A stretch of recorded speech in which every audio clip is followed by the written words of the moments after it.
आई शपथ, एवढा सुंदर सनसेटचा व्ह्यू मी याच्या अगोदर कधीच पाहिला नव्हता. So hi guys, welcome to my mini blog. आज जायचं होतं आम्हाला गावाकडे धोंडे जेवणासाठी आणि काल दिदी आली ती माझ्याकडे.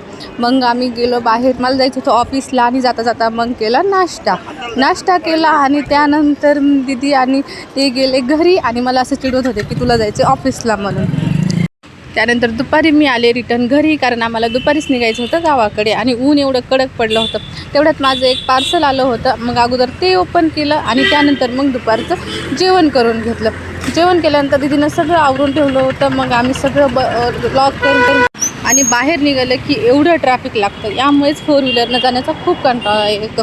ट्रॅफिक कसं तरी पार करत आम्ही आलो पुढे आल्यानंतर पहिले CNG भरून घेतली, कारण एकदा गाडीमध्ये CNG फुल असेल तर मग टेन्शन राहत नाही आहे ट्रॅव्हलिंगमध्ये.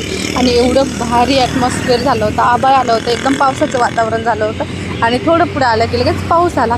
असं वाटत होतं की थोडं वेळ थांबावं तिथं, पण नंतर आम्हाला जायचं होतं पुढे खूप लांब. त्यामुळे मग आलो नगरमध्ये परत एकदा CNG भरली आणि आई पप्पा येऊन थांबले होते नगरमध्ये. आईनं टिफिन आणला होता. मग पहिले जेवण करून घेतले आणि जेवण करून आम्ही परत ट्रॅव्हलिंग सुरू केली. आता बाकीच्या गोष्टी नेक्स्ट ब्लॉगमध्ये. Thanks for watching. बाय.